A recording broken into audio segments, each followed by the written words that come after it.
what an honor it is to have you all join us today as we talk about Utahns who are impacting change in Mali, West Africa. We have with us here in studio Ye Samake. He's a social entrepreneur from Welesebugu, Mali. Samake is the executive director of the Empower Mali Foundation, and it was started back in 2003 of January. And he's the current mayor of Welesebugu. He's the vice president of Mali's League of Mayors, and he was a candidate in the 2013 Malian president election.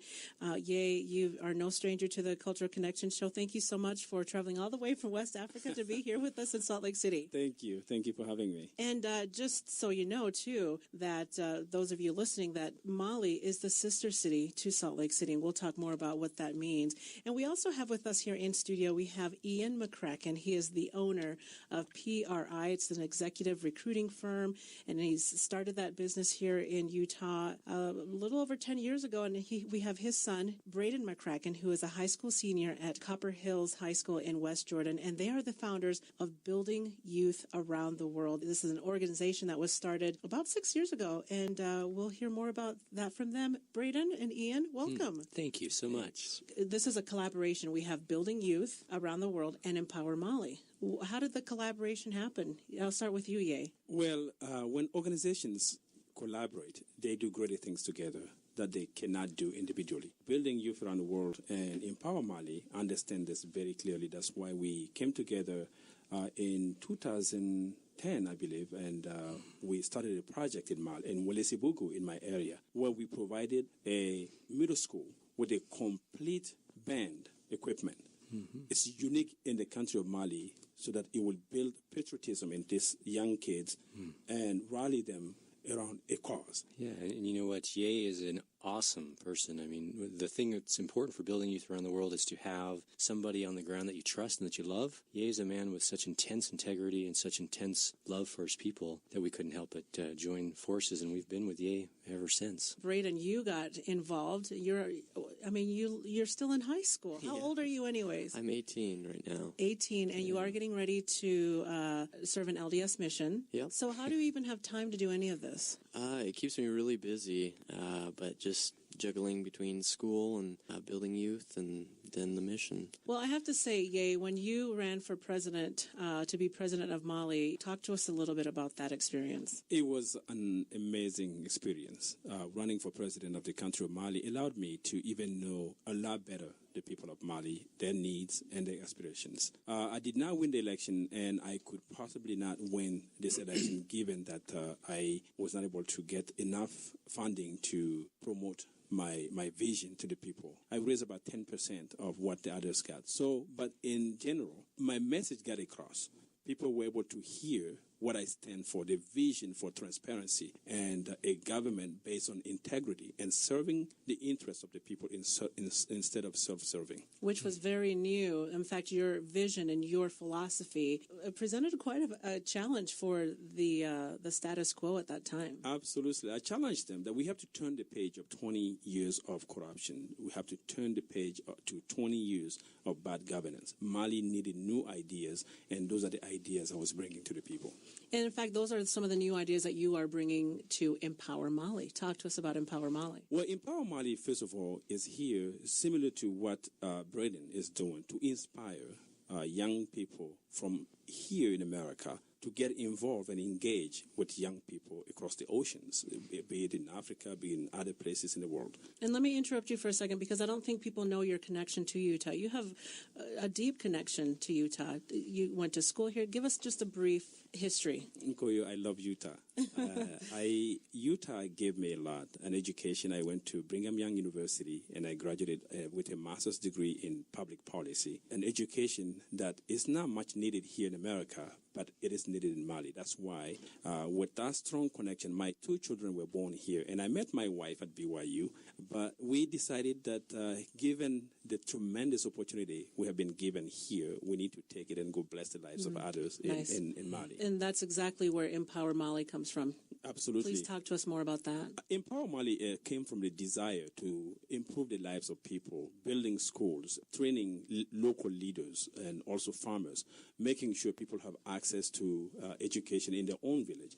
Without the work we do, children will have to walk miles to get to the nearest middle school. But now, with a school in their own village, they don't have to wake up at 5 in the morning. They don't have to go to school on an empty stomach. They don't have to walk 3 miles on 120 degrees sun. Now they can better perform, they become better citizens, and they become less vulnerable to extremist ideas that we have seen in Mali recently. Ian, you're nodding your head. That's a really, obviously you can relate to what he's talking about. Yeah. Because with building youth, you've seen that. Yeah, Braden and I just had the wonderful experience. We got back just a few weeks ago from being in Mali with Ye and a village called Ferekoroba, and we were able to see where the kids walked 7 miles to get to Lesabugu to attend middle school, which is crazy for us to think about. But Braden and I, with the great help of Ye, I mean, he was the mastermind of it all, were able to build a school. So we actually built a middle school. It's called Building Youth Around the World Academy. And we were there just a few weeks ago and celebrated with all those kids. And now they don't have to walk 7 miles to get to school. They get to get up from where they are and study at home. It sounds like it took a donation of $50,000 to construct a middle school in a village there of, how do you say it, Ye? Ferekoroba. Ferekoroba. We can't build a school for 50 grand here in the U.S., so that's pretty significant, isn't it, Braden? Yeah, it was a lot of hard work and effort, but to see what it was doing for the children in that village, it was amazing. It takes about an hour or so to get from the village to the school they were going to, and just to see how happy and loving and receptive the people were to the school, it was amazing. And how long does it take you to get to school, Braden? About 5 minutes. Do you walk to school? No, I drive. So you have this luxury of being able to drive to school for 5 minutes. I mean, you could walk, but that would still take you less time than it would for these other kids in school in the city of Ferekoroba. I'm not going to be able to say it. You did a great job with the name, truly. But if I may just say, the chief of the village of Ferekoroba couldn't let go of Braden's hand. He was so grateful that this young fellow would leave the comfort of his home to come to 120 degrees sun and celebrate with them. This was an opportunity for them to express gratitude. The whole village came out, more than 1,000 people, to welcome them to the village and to say thank you for this school. Thank you for changing the lives of the women in the village, the families, and the children. Braden, looking at that, what you've been a part of, does that give you some life perspective? It really does. The first time I was there, it really was an eye-opener to the world that, not everybody has the luxuries and comforts we have here in Utah. I mean, it's a big blessing just to have running water in a home, to have a house over your head, to have clean clothes to wear, to have enough food, to not be hungry. And going there just has built a deep love in me for the people of Mali, and especially the kids down there. And it's just, it's great to meet them and visit with them. We've had a pretty neat experience. Just to let you know about Ye, he's built 19 schools in Mali already. And so this was the first time that Building Youth Around the World had a chance to actually collaborate with Ye. And so he's done so much. And Ye just continues to get more and more impressive every day. Oh, he's amazing. Another thing he's done that's just amazing, he has facilitated Malians coming to America for school. And as the McCracken family, Braden and I, my wife and 2 daughters, we have a young man from Mali actually in Utah going to Wasatch Academy, and that's all because of Ye and his wife Marissa facilitating that. He's a wonderful man for his country and done so much. And what's the impact of that for us here in Utah? And I'll start with you, Ian. So part of our foundation with Building Youth Around the World is leadership development, and so the youth that are a part of our foundation, there's probably about 30 to 40 kids between the ages of 6 to about 18 who are actively involved with the foundation. And we've gone to other places besides Mali. We've gone to the Philippines and Samoa and the Navajo Nation and the Goshute Indian Reservation. What that does for these kids in Utah, when they go out to third world countries, they leave as kids and they come back as mature people who want to be philanthropists, giving. And I'm believing that in 20, 30 years, they'll be giving of themselves for decades to come. And that's, I think, the impact on Utah. Okay, let's take a quick break, and I want to talk more about that impact when we come back. You're listening to Cultural Connections on KSL News Radio. There is. Thank you so much for joining us as we talk about Utahns impacting change in Mali, West Africa. We have with us Iyamba. He's a social entrepreneur from Welasebugu, Mali, and he is the executive director of Empower Mali Foundation. He is the current mayor of Welasebugu, and as you may well know, that Salt Lake City is the sister city to Welasebugu in Mali, West Africa. And we also have with us Ian McCracken and his son Braden McCracken. Ian is the owner of PRI, which is an executive recruiting firm, and Braden is a senior at Copper Hills High School in West Jordan, and they are the founders of Building Youth Around the World. And before we went to break, we were talking about the impact of Empower Mali and Build Youth Around the World, these organizations on us here in Utah. In fact, something that I should mention, Ye's humanitarian work in Mali since 2004, bringing about 20 middle schools, tablets, computer schools, dental supplies, multiple medical and dental missions. The newest schools that you're fundraising for is in the village of Fala, Mali. And basically, this empowerment of Mali really starts with education. Ian, you were talking about how this actually impacts us here in Utah. And let's just continue with that. Well, it's actually pretty interesting. For instance, we just got back from the Navajo Nation, which is just the Four Corners. So we do a lot of work in Utah as well. But we took 51 people or so, Braden? Yeah. And, our kids are so indulged, and I love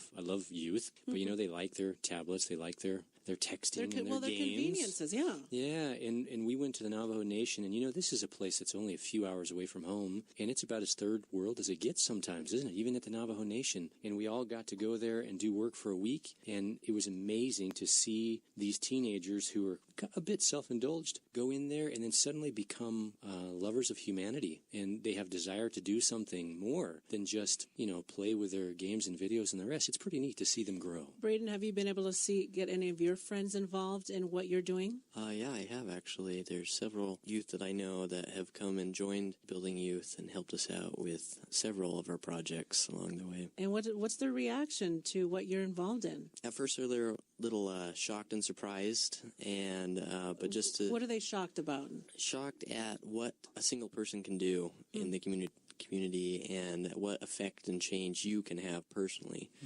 I mean, that's one little change can make a difference. And you've seen a change in some of your friends. Yeah, yes, I have. The Navajo Nation's trip, just 6 hours away, but it really is an eye-opener to what we have and what we can give to other people that are less fortunate than us and the impact they can have on their lives. So, talk to us then about, as we empower Mali and as we help build youth around the world, what can we here in Utah do to help Empower Mali organization and Build Youth Around the World organization? People in Utah can go to our different websites, empowermali.org, to make financial donations. They can go to... And buildyouth.org as well. So, empowermali.org and buildyouth.org. True. And, we appreciate Utahns. So there are many citizen diplomats here who are helping build the image of this country abroad by doing wonderful things, coming and impacting the lives of villagers far away with no really connection to Utah. But out of goodness, out of sense of service, people live the comfort here and come shoulder by shoulder, working with the villagers, helping build schools, helping with medical missions. So we thank Utahns for their generosity. And with their help, we were able to accomplish so much. And there is a lot more we can do together to build the youth in Mali as we are building also youth here in Utah. And just real quick, though, I do have to say, there are people listening to the show who might think, well, we can help as much as we can, but if there's a system, systemic corruption or whatever it may be that keeps people from progressing in their own home countries, whether it's the Navajo Nation, whether it's in Mali or Ferekoroba or Fala, wherever it is, what would you say to somebody who says we can give all we can, but if we're fighting against these powers, what good is it? Well, it is good to educate people. The only way to eliminate corruption, the only way to fight all of these evil ideas is to make sure that people have it at the tip of their fingers, the proper information. And the key to that is education. That's why we believe education is the foundation of any development. Mali today has 31% literacy rate. That is very little. And how can people in these conditions without the ability to read and write can lead a vision? And that is why it is very essential that together we give our hands. This is not handouts. These are just giving hands to someone so that they can be able to stand up and be on their feet and running. That's what education does. It empowers the children of these villages. That's what my mom always said. Knowledge is power. Get all the education you can. Absolutely. In fact, why don't you give us an idea? As you're educating these kids, what's happening? Well, first of all, if you look at Mali, by educating these kids, we are actually reaping them out of the grip of extremist ideas that we have seen in Mali recently, that we're seeing in many other countries. It is basically due to lack of opportunities and lack of hope. But by educating them, they can get to school and also be able to become world citizens, have access to working in different areas. So they become conscientious citizens away from these extremist ideas where they should get themselves into jihadists or anything. So by engaging youth here with youth in Mali or youth in anywhere, we make sure that we're building a better tomorrow with a more sense of collaboration between people from different lifestyle, different background, different countries. So I believe that it would be very cynical to say, why are we helping people across the ocean? While we have problems here in Utah, we have problems here in America. And it's great that people are also working hard to make sure that Utah is a better place, that America is a better place. But we're better off if the world is a better place. Utah's impacting change in Mali, West Africa. We have with us Ye Samake, who is a social entrepreneur from Welasabugu, Mali, and also the current mayor of Welasabugu, Mali, which is Salt Lake City, Utah's sister city there in West Africa. And we have Ian McCracken and Braden McCracken, who are the founders of Building Youth Around the World. Let me start with you, Braden. Building Youth Around the World, how did you start that? Well, in 2009, I was looking for an Eagle Scout project, actually, and I wanted to do something that would continue to go on, that it wouldn't end when I was done. I want it to be a continuation for years and years to come. And just talking with my dad, we had a friend in the Philippines, actually, that contacted us and wanted us to help with one of the schooling systems. And out of that, we just kind of created an idea, a mission plan, and Building Youth Around the World rolled out as a nonprofit. And as we've continued throughout the years, it's just grown bigger and bigger each year. And as we've gone to the Philippines, Western Samoa, and Mali, Africa, and here in Utah, we've really seen the impact and the growth that we can make. So give us an idea of what your day looks like, or when you step into founder of Building Youth Around America organization, what are you doing? We first start out by finding a need in the community that we're working with, and then we pull our strengths here in Utah, our friends, family, people that are working with the foundation, and we try and fill that need. And the things we focus on in Building Youth is focus on education and the needs that the children will need. We focus on medical missions, and then we also focus on youth leadership development. Talk to us about a recent experience that you had where you had to fill that need, where you were sitting around the office going, okay, well, what should I do? We're looking, we see this need, and one just got you. It just hit you like, yeah, we need to do this one. Recently, we're planning a trip this summer to go to the Goshute Indian Reservation, and we're helping a school out there, an elementary school, and one of the needs was just coats for the winter so they're not cold. And just working around that, we've been doing coat drives and other stuff just to keep the kids warm during the winter. And so that's what it sounds like. Your organization is literally what it is. You're building youth around the world, and you're finding the needs of the youth in these different communities around the world. I mean, you're working with Mali right now, but you literally working with youth, the needs of youth around the world, and filling those needs. That's right. Yeah, there's a lot of people that come to us. The major key for us is that we have somebody on the ground that we trust implicitly. Ye is a great example. I mean, we trust him with everything, and he's done so much remarkably over the years. Well, we do the same thing. So at the Goshute Indian Reservation, we have somebody on the ground that lives in that community that we trust implicitly. Everywhere we go, there's always somebody there that we know will handle things, and then when we come, we do all the work and go from there. So that's how it works. It sounds like you're building relationships of trust. Sounds like you're just building up relationships and networking, so to speak. Mm-hmm. Yeah. It's friendships that last forever.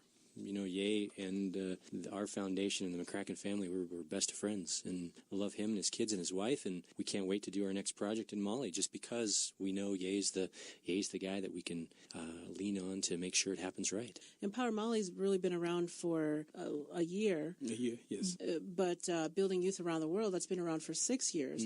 But even so, you've still, even though Empower Mali's only been around for about a year, you still have been doing things like Empower Mali. Absolutely. For a long time. I have been involved in humanitarian work for the last 10 years. 10 years. Since graduation from BYU. And so my question is, have you guys been around seeing it long enough to be able to see the fruits of your labors? That's what I want to know, because people say, okay, we can help, we can put all this energy and effort in, but we want to be able to see that something good is coming out of it. We want to see that fruit. It's evolved so much. That's a wonderful insight that you have. I'll give you an experience that Braden and I, and we probably had 10 folks with us. We went to Samoa, 5 years ago. And I remember part of the request, they wanted umbrellas because it rained so much. And I remember this was at the point where we were just giving, right? And so we gave a bunch of things, umbrellas included. And I remember within the first hour, I watched a child take the umbrella and just zip it up, and it broke that very minute that this child got the umbrella. And I thought, we've worked so hard and it's just broken. And then in my mind,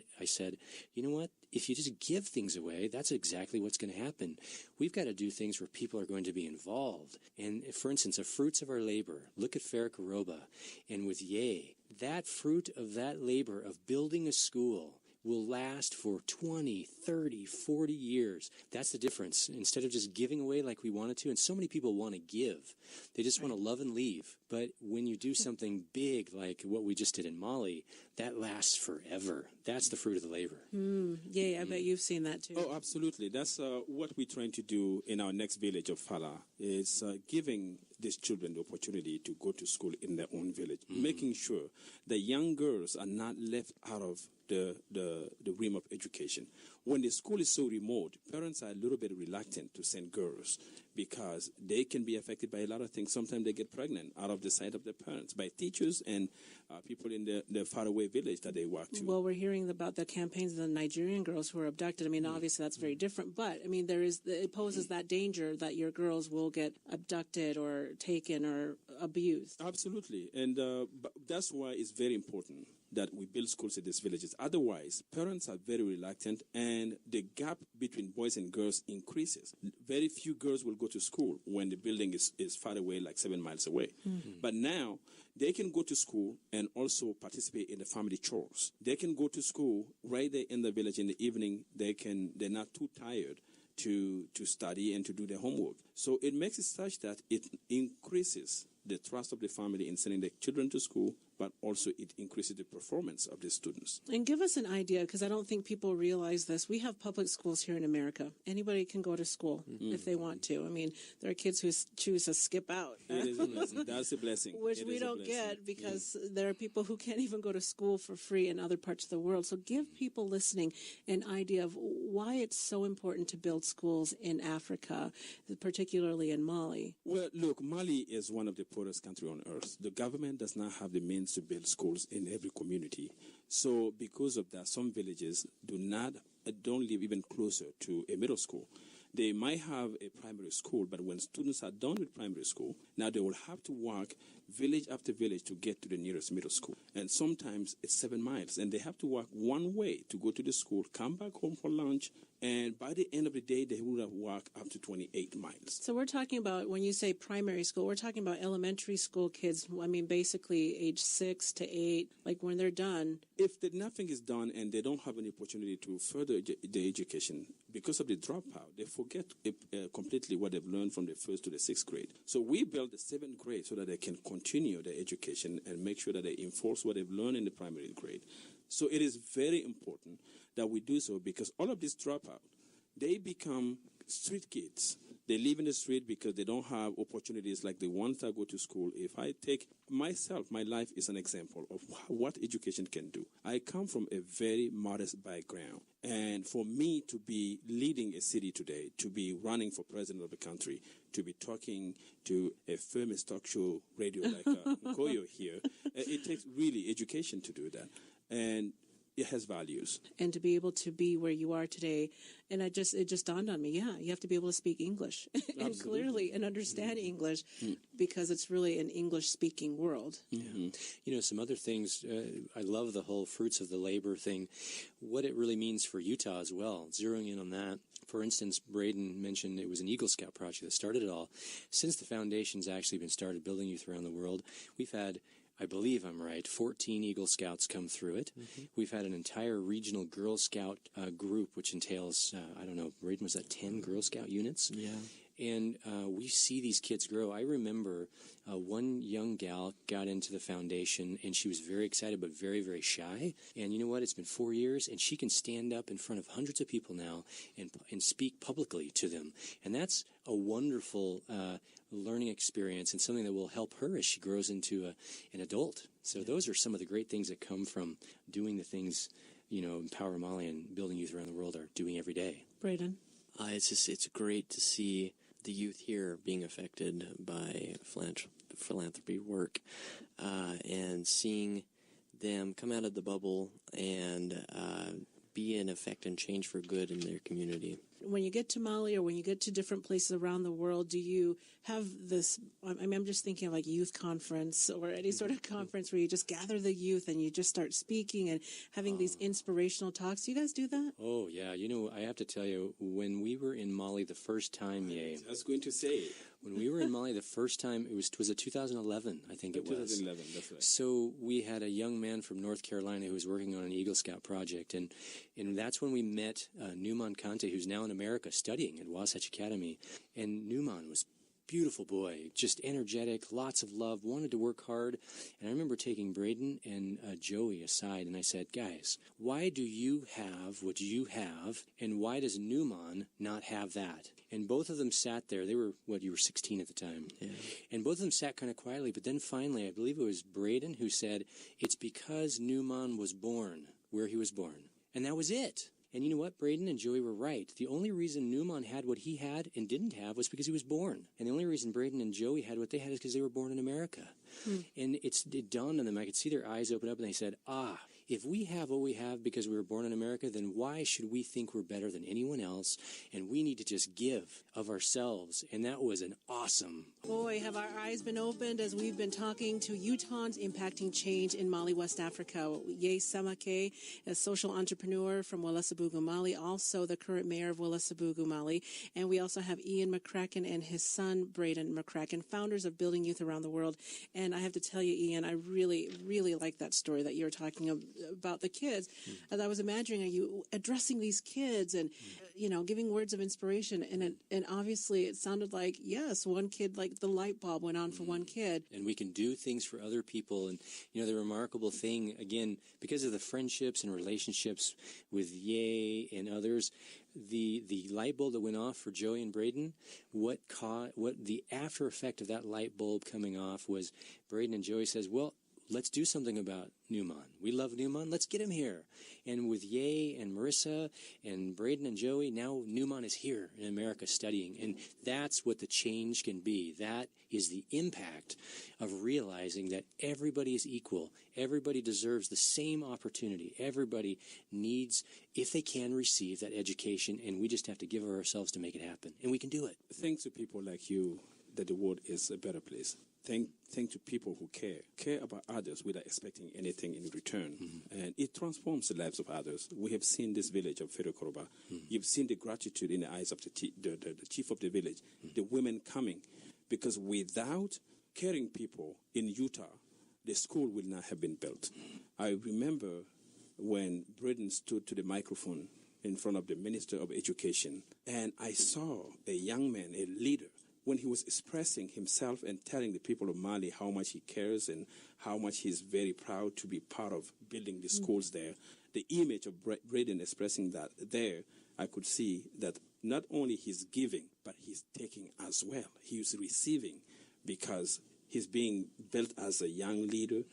I can see that one day this young man is going to go ahead and serve his community, be a better citizen, and be a great leader. And isn't that the philosophy of serving? You think that you're actually doing the giving, but usually you end up receiving more than you give.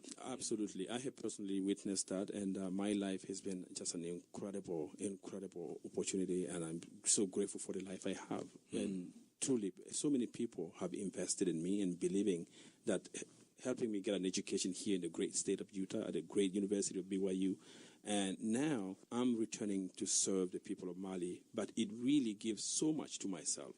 The joy, the satisfaction to give back to your community. These are young men, sometimes young women who I went to primary school where they didn't get a chance to get advanced education.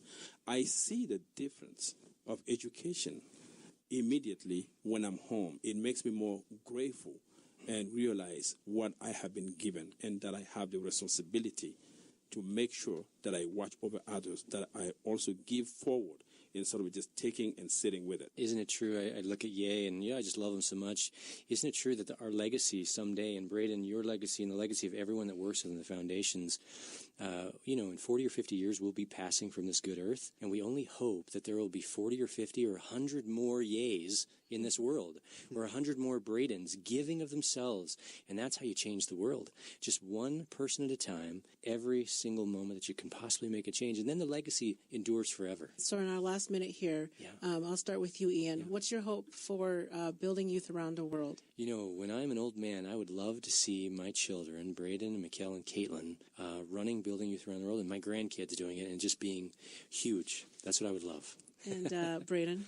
Just seeing the foundation continue onward and seeing good people that are willing to give of themselves, help others in need, and to be able to see kind of the pass it forward thing. All right, and just to give more information, it's go to buildyouth.org or empowermali.org. And Ye, why don't you take us out? What is your hope? My hope is that Mali will also grow, that we'll be able together to give hands so that Mali will be lifted out of poverty, that children of Mali also one day will be giving forward to other nations. That will be thanks to the collaborative effort. And I should say that I'm very grateful that there are people like Ian McCracken, Braden, caring so much about people around the world that they don't sit here and say, let's take care of just ourselves. Let's give back to others. I think that is powerful. Okay, and you all are certainly giving back, and we really appreciate your time. And like I said, for more information, go to buildyouth.org or empowermali.org. You've been listening to Cultural Connections on KSL News Radio.